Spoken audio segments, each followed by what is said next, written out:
disturbing problems in our world today is human trafficking, and particularly the trafficking of children. And look at Mel Gibson's profile. He dropped a list. How dare you!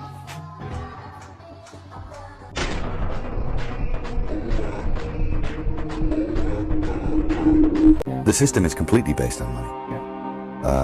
The studio system. Now, the first step in eradicating this crime is awareness. Go see Sound of Freedom. You're not going to believe what's about to drop. The Epstein list. Yeah, the real one. And this isn't just some internet rumor. Mel Gibson himself just lit the fuse. If you're tired of the endless cover-ups around Epstein, and now the Diddy scandals, buckle up. Because the truth is about to get a whole lot messier. If you're enjoying this story, kindly do us a favor and subscribe to our channel. It is free and won't cost anything, but it means the world to us. We're just a small channel trying to grow. Thank you, and back to the video. You already know Epstein's client list wasn't just some random collection of names. It was packed with Hollywood's elite, the same faces you've seen smiling on red carpets and winning awards. Turns out, some of your favorite celebs were hopping on those private flights to Epstein's island for things we can barely even talk about. And now, the footage they never wanted you to see, it's finally leaking. And once it's out, there's no going back. Drone also captured this mattress inside the infamous temple, and for some reason the staff had removed the golden dome from the top of the temple and boarded up the fake door. And no matter what happens, I just ask for the grace to be able to deal with it. That got full of the whole industry. I mean, it's a very strange place, Hollywood. But it's an odd place. I started a foundation called Thorn. We're building digital tools to fight human trafficking. So Mel Gibson didn't just disappear from Hollywood by accident. He was blacklisted. And this right here is the reason why. For years, he's been trying to get this tape out, but every single time it went online, it vanished almost instantly. The lengths these elites will go to cover the tracks, absolutely terrifying. Remember John McAfee, the tech mogul who supposedly took his own life? Well, before that, he's the one who reportedly captured hours of drone footage, and almost all of it was wiped from the internet. But here's where it gets wild. Mel Gibson managed to recover a piece of that footage, and he's planning to drop it in his upcoming documentary. And this isn't just about celebrity scandals. Mel says it's part of a much bigger picture. A spiritual war playing out right now, with Hollywood's predators and blackmail rings right in the middle of it. Once this goes public, it's going to shake things in a way we've never seen before. And this is in the next film I'm going to do. I'm going to try and tackle this question. That there are big realms, spiritual realms. There's good, there's evil, and they are slugging it out. You can't build a resentment about it. You have to still try and love those people. Yeah. Because that's the way they're thinking. Referred to me as Wild King Nights. And what a Wild King Night was when him and a guest would go to a hotel room or be at his home, his bedroom, and they would have intimate gatherings. I would have to go and prep that hotel room, which consisted of baby oil Astroglide. So what exactly is Mel Gibson planning to expose in this new documentary? And who's really on this Epstein Diddy list? Just learned that Mel Gibson is about to release a 4-part massive documentary series on the worldwide child trafficking ring. I think it's a lot of the people that get in it. And, institutions good or as bad as the people in it running it, It's about to start. We just pause it like a second before it goes. Just to let you guys know again, it is going to get hot. It is going to be like a whole. So why is it only this one though, not all the other ones? Because this was assigned in a theater that was smaller, unfortunately, because of high demand in the audience. I asked them about that one particular part where everybody's talking, and they all cried out Epstein Island. And I went, oh, okay. Now I understand what we're up against. Wow. Epstein Island isn't the only island out there. And Tim Ballard takes down one of the films. And here's why this matters so much. Mel Gibson isn't just talking, he's putting it all on the table. He says he's working on a brand new documentary that will expose how Hollywood doesn't just cover for predators, it nurtures them. Epstein, Diddy, Harvey Weinstein, Dan Schneider, those are just the tip of the iceberg. Rumor has it the project is called The Hidden War, a 4-part series that's already sending shockwaves across social media. And here's where it gets even crazier. Sources claim Mel passed critical intel to Operation Underground Railroad, the same group that's been taking down some of the most dangerous international trafficking networks on the planet. That intel, they say, became the blueprint for this documentary. If that's true, then what's coming isn't just another Hollywood scandal. It's a direct hit at the heart of an entire system that's been protected for decades. Advantage for the Ukrainian refugee crisis. We try to discuss, especially women and young girls, to have some preventive measures. Dangerous propositions. Annual global profit from human trafficking is around $32 billion. Luring women into slavery and prostitution and taking children to sell them. In the first 2 weeks, there was already hundreds of children reported missing from crossing the border. I thought he was this clean businessman who rise to the top because he was such a powerful and smart, educated man. I had no idea that he had this other side to him. And when I started to get exposed to his lifestyle, I started to really realize, like, this guy has an addiction. It's not just, once every few weeks, it's every day, every hour. I want to start with alleged victim number 4, who goes by the name Mia. It's an alias. She is one of the people who is testifying where the judge has granted her anonymity. She is on the stand, but everybody in the courtroom has been warned. Do not reveal her identity. Do not even give a physical description of her. And I was looking at a building with the top of the 6s on it. So there was a huge illuminated 666 in red. And I went from that to that to that, and he started smiling. And I thought, oh no, Chris Walken is the Antichrist. But here's what's going to make this documentary hit different. Mel isn't just calling out the system, he's naming names. And not just any names. His own Hollywood colleagues. The same people who laughed at him, mocked him, and turned their backs when he got blacklisted for speaking his mind. This time, Mel's coming with receipts, real ones. To promote the project, he dropped the Epstein Diddy list straight on his official X account, and it's loaded. We're talking A-list actors, chart-topping musicians, big-name directors, and industry power players, all allegedly tied to trips to Epstein's Island and Diddy's infamous freak-off parties. Sure, a few names were exactly who everyone expected, but others? They were the kind that make you stop scrolling and say, no way, them? This isn't just going to ruffle feathers. It's going to flip the entire table. On the P. Diddy case and everything going on with Jay-Z right now, go over to XYZ and look at Mel Gibson's profile. He dropped a list. How dare you?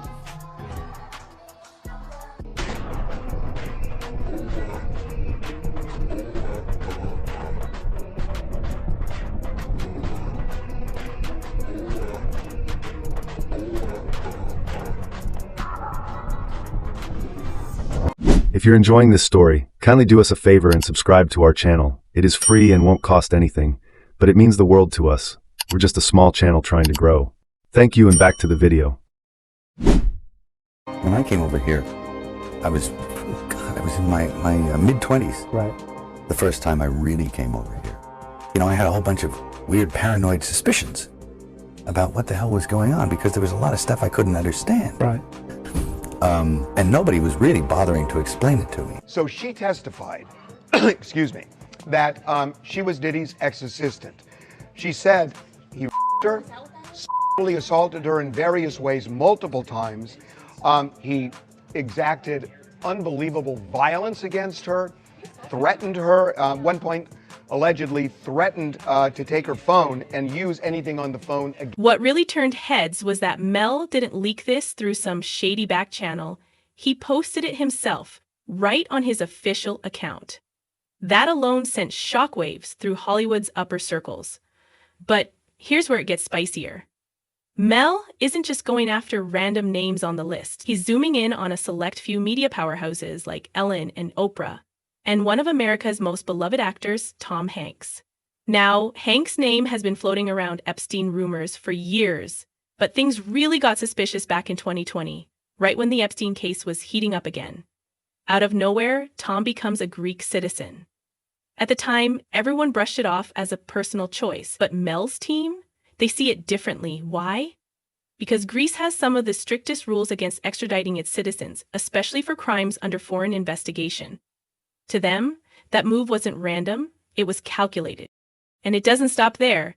Mel now claims he has buried flight logs and hidden video footage linking Tom Hanks to at least one trip to Epstein's Island. But that's not the only reason Mel's pointing the spotlight his way. If you've been watching internet chatter about Hanks, you've probably noticed the weird patterns people have been talking about for years. It's not just about the Greek passport. Hanks has this strange obsession with posting pictures of random gloves lying in the street, abandoned kids' shoes, and other lost items, always paired with odd captions. Just last month, he posted a single child's Croc sneaker hanging on a fence with the caption, "Anything less useful." And this isn't new behavior. Scroll through his Instagram and you'll see it goes back years. Gloves, tiny shoes, even a lone pacifier. Oh, and here's the kicker. Every single post has comments turned off. Some people say it's just a quirky hobby, and Hanks himself once claimed he's just fascinated by lost things. But after everything we know now, a lot of people aren't buying that explanation anymore. I noticed you have this obsession on Instagram with lost gloves. And anyone who knows you and follows you understands that there's something going on with you and lost gloves. Well, it's lost objects, but it started with lost gloves. And first of all, there's a story behind them all. What happened? What happened to its mate? How did this glove get lost? Is someone going to keep the other glove at home on the off chance that they're going to pair it up? It's a little bit of, Romeo and Juliet kind of quality to it. I wanted to leave. And because I knew that I didn't want to work with him. Yeah. And he was getting scary. Yeah. But here's where things take an even darker turn. Some Hollywood insiders who've worked closely with Mel Gibson claim these photos aren't just random quirks at all. They believe they're symbols, hidden in plain sight. To them, these gloves, tiny shoes, and pacifiers could be more than lost and found oddities. They might be subtle references to trophies taken from victims, or even coded messages meant for certain people in the know. It's the kind of theory that sounds insane until you start connecting the dots. And according to Mel, once you've seen the evidence he's sitting on, those dots form a picture that's impossible to ignore. I have to ask about one recent habit of yours, though. You're posting photos on social media of lost clothing you find around on the street, right? Gloves or Yes, socks. I find that What's to be with the that? absolute best use of worldwide social media. 20 million followers later on, they're still hanging on whatever new kid's mitten is going to be found somewhere. You could, that some of your worst nightmares were real at the time, and you think, Now this is what I mean by actually starting to swim up or downstream with the rest of the salmon, eventually, if you stay here long enough. Yeah. You'll find yourself doing that. And you have to, there's a way of doing it without doing it. And Mel's team isn't letting any of this slide. They're digging into everything, including Tom's mysterious connection to the late actor Isaac Cappy. If you're enjoying this story, kindly do us a favor and subscribe to our channel. It is free and won't cost anything, but it means the world to us. We're just a small channel trying to grow. Thank you, and back to the video. If you remember, Cappy went public with some seriously disturbing accusations against Tom Hanks before his sudden death under what many still believe were highly suspicious circumstances. Officially, it was ruled a suicide. But for people who've been watching the patterns, the timing, the players involved, it doesn't sit right. Now, with Mel's investigators pulling at those threads, there's a growing sense that Cappy's final warnings might have been more than just wild claims. They could have been the first pieces of a much bigger puzzle. Okay, first of all, American actor Isaac Cappy, who recently died. You might know him from like Thor or Breaking Bad or Terminator. Well, before his death, he came out with a video where he was exposing all of Hollywood, and he was exposing Tom Hanks. He was calling him the P word. In the video, he also says specifically that he is not suicidal whatsoever. Anyhow, he's found dead. He commits, he jumps off a bridge in Arizona on May 14th. Remember this date, okay? Now let's jump over to Tom Hanks' Instagram. We're gonna go to a post. April 4th, he makes a post. Historic Route 66. Roadkill, I hope not. Well, Cappy died on Interstate 40, that's where the bridge was. And Interstate 40 is considered Route 66. So Isaac Cappy calls Tom Hanks the P word. Commits suicide, jumps off a bridge, gets hit by a car. Tom Hanks makes an Instagram post and says, roadkill. I know, successful producer, I will not mention names, but his whole opinion about women on film, from beginning to end, is very brief. He says, women on film, either naked or dead. Both is better. Whether you're on board with Mel's claims or not, one thing's crystal clear. He believes every word of it. And here's something interesting. Tom Hanks was never on Mel's good side. They never worked together, never shared a set, and according to Mel, that was no accident.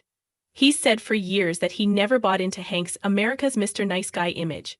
To him, that squeaky clean persona wasn't genuine. It was a carefully manufactured PR mask, hiding a much darker reality underneath. And now, with everything Mel says he's uncovered, he's more convinced than ever that the mask is about to come off. The nicest guy in Hollywood is that no one searches my backyard for bodies. And speaking of celebrities who built entire careers on being nice, Mel's team is now digging into Oprah Winfrey and Ellen DeGeneres, and the whispers that they've been running cover for some of Hollywood's most powerful predators. For years, Ellen was sold as the friendliest face in show business, the woman who could make anyone laugh and feel welcome. But behind the scenes, stories are way different and way darker. As time went on, rumors painted Ellen as one of the most toxic and cold personalities in the industry. Then last year, just weeks after her buddy Diddy was locked up, she suddenly flew off to the UK. And while she was conveniently overseas, the internet started buzzing with unsettling rumors about her and some of the big-name celebrities who were constant fixtures on her talk show. Here's the kicker. Ellen always claimed she wanted her platform to be free from hate speech or negativity, but guess who never got an invite? Mel Gibson. Meanwhile, Diddy appeared on her show over a dozen times without a single issue. That double standard? Yeah, it's not going unnoticed anymore. Are you going to try to be early? Yes, I'm trying to be early. Are you going to be early for my party? Yes, I am. No. No. You know I have to arrive fashionably late. All right. Not too late, though. Not too late? Not too late, please. What time would you like me there? I'll tell you later. Okay. But not too late. Because, you know, once you get there, the party really starts. Yeah. You know what I'm saying? I got you. I promise you I'm not going to let you down on this big one. All right, For good. real. Good. Your shoes, your feet are going to have blisters. You're going to be dancing so hard. I can't wait. These kids are my friends. They're young adults now, the ones that were rescued. They're going to come out soon and tell their story. It's going to be very awkward when the mainstream media comes after these kids next and accuses them of being part of some conspiracy. And here's something you might not have noticed. Take a closer look at the Ellen Show's set design. Ever realize it looks eerily similar to Epstein's infamous blue-striped temple on Little St. James Island, right down to the palm trees surrounding it? Maybe it's pure coincidence, but when you start lining up these details, people like Mel Gibson stop seeing coincidences and start seeing patterns. And Mel isn't just pointing fingers, he's bringing receipts. Word is, he's planning to include exclusive drone footage from Epstein's Island in his upcoming documentary. This is the kind of footage that never made it to mainstream news. Shots inside that blue and white temple revealing disturbing details like a filthy mattress that raises far more questions than it answers. If this makes it into the final cut, it could be one of the most explosive pieces of evidence the public has ever seen. A series of videos which evidenced underground air vents and captured unusual activities such as staff still working on island. The uploads began on the 10th of July, 4 days after Epstein's arrest and while he was in prison. The staff can be seen working to dismantle some of the structures and buildings. The drone also captured this mattress inside the infamous temple, and for some reason the staff had removed the golden dome from the top of the temple and boarded up the fake door. There are numerous videos capturing all areas of the island. The drone footage continued to be uploaded up until Epstein's death on the 10th of August 2019. The drone captures a network of underground air vents and access points, fake doors, strange symbols, and iconography. The original YouTuber who dropped this bombshell drone footage went by the name Rusty Shackelford back in July 2019. But here's the twist. That channel's been completely wiped since then. Now, the only way to see those videos is through buried internet archives. And the mystery doesn't stop there. No one actually knows who Rusty Shackelford really was. But plenty of people suspect it wasn't some random YouTuber. It might have been the late cybersecurity mogul, John McAfee himself. Here's why. When the Rusty account started posting drone shots of Epstein's Island, McAfee just happened to be in the Caribbean. Around that same time, he tweeted about going dark and claimed the CIA was after him. It's not far-fetched when you remember McAfee was a hardcore drone enthusiast, and he even bragged online that one of his own team members was a skilled drone operator. Put those pieces together, and suddenly the idea that he was behind those jaw-dropping island videos doesn't sound so crazy. Good morning, John McAfee here. As most of you know, I am a drone nut. I have here my latest acquisition, the Mavic Platinum Pro. It is awesome. Governments hate these in the hands of citizens. Because what used to be for the government, something costing millions of dollars, is now available to the people, and we can watch them just like they watch us. And here's another clue that points straight to McAfee as the man behind Rusty Shackelford. One of the videos on that channel used the line, "They should have left him alone," a direct quote from the Bourne movie series. Funny thing, McAfee had already tweeted that exact same phrase. But McAfee didn't just film and leak drone footage of Epstein's island. He openly questioned the official story of Epstein's death. He claimed Epstein's cellmate, Nicholas Tartaglione, a convicted murderer with nothing to lose, strangled him. And in June 2020, McAfee said he knew exactly which high-ranking official placed Tartaglione in that cell and promised to reveal the name. Then he went even further. In May 2021, McAfee tweeted that Bill Gates' divorce was tied to multiple affairs and hanging with the Jeffrey Epstein crowd. Just 1 month later, on June 23, McAfee was found dead in a Spanish prison cell. Exactly 32 days after that tweet. Officially, they called it suicide by hanging, but for anyone who's followed McAfee's life, his work, and the enemies he made, that explanation never sat right. And here's where it all circles back to Mel Gibson. Mel's been blacklisted in Hollywood for speaking out about the exact same things McAfee was posting about. A global network of predators that doesn't just touch the entertainment industry. It reaches all the way to the very top. And now, with his new documentary in the works, Mel's picking up right where McAfee left off. Today is a day of recognition for human trafficking and slavery still existing around the world. The tragedy of human forced prostitution, forced labor, hereditary slavery that exists in almost every country needs to be abolished. One of the most disturbing problems in our world today is human, and particularly children. Now, the first step in eradicating this crime is awareness. Now you can see exactly why Mel Gibson is going all in on this documentary. Almost everything the mainstream media fed you about Epstein, total fiction. And the real story is packed with holes. Holes that lead to some very uncomfortable truths. But here's the game changer. Mel's not fighting this battle alone anymore. Word is, he's just teamed up with another major Hollywood name, someone who wasn't just a bystander. They were in the rooms, at the parties, and they know exactly who was there, when they were there, and what went down. This insider could be the key that turns Mel's documentary from explosive into unstoppable. And when those names finally drop, there's no way to put this genie back in the bottle.